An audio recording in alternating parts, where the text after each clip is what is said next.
सबके होश तब उड़ गए जब माँ सरस्वती ने यह कहकर माँ लक्ष्मी को श्राप दे दिया कि भगवान विष्णु तुमसे सबसे अधिक प्रेम करते हैं, और इसी श्राप के कारण माता लक्ष्मी को पृथ्वी पर तुलसी के रूप में जन्म लेना पड़ा। कहानी उस समय की है। वैकुंठ लोक में माँ सरस्वती, लक्ष्मी और गंगा देवियाओं में बहस हो गई कि तीनों देवियों में से भगवान विष्णु सबसे ज्यादा प्यार किसको करता है, क्योंकि सरस्वती ज्ञान, विद्या और कला की देवी थीं, लक्ष्मी धन, वैभव और समृद्धि की देवी, और गंगा पवित्रता, शांति और शुद्धता की थीं। भगवान विष्णु तीनों का समान आदर और सभी से समान प्रेम रखते थे। लेकिन तीनों देवियों के मन में यह प्रश्न उठने लगा कि संसार में सबसे अधिक महत्व किसका है, ज्ञान का, धन का या पवित्रता का। यह विचार धीरे धीरे बहस में बदल गया। नारद मुनि भी वहां पहुंचे और अपने स्वभाव के अनुसार अलग अलग दृष्टिकोण रखकर बहस को और गहरा कर दिया।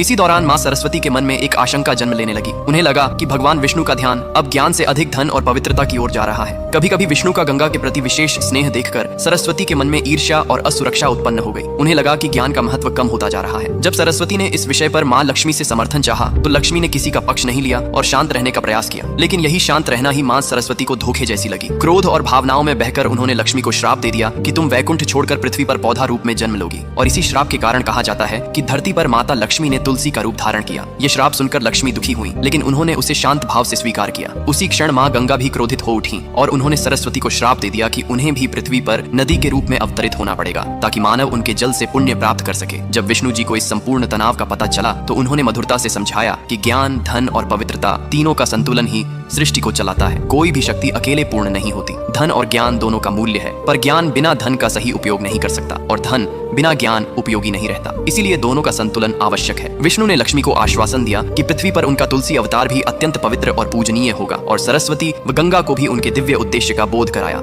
अगर आप मानते हैं कि जीवन में ज्ञान, धन और पवित्रता तीनों का संतुलन ही सच्ची सफलता है तो कमेंट में लिखिए जय श्री हरि विष्णु।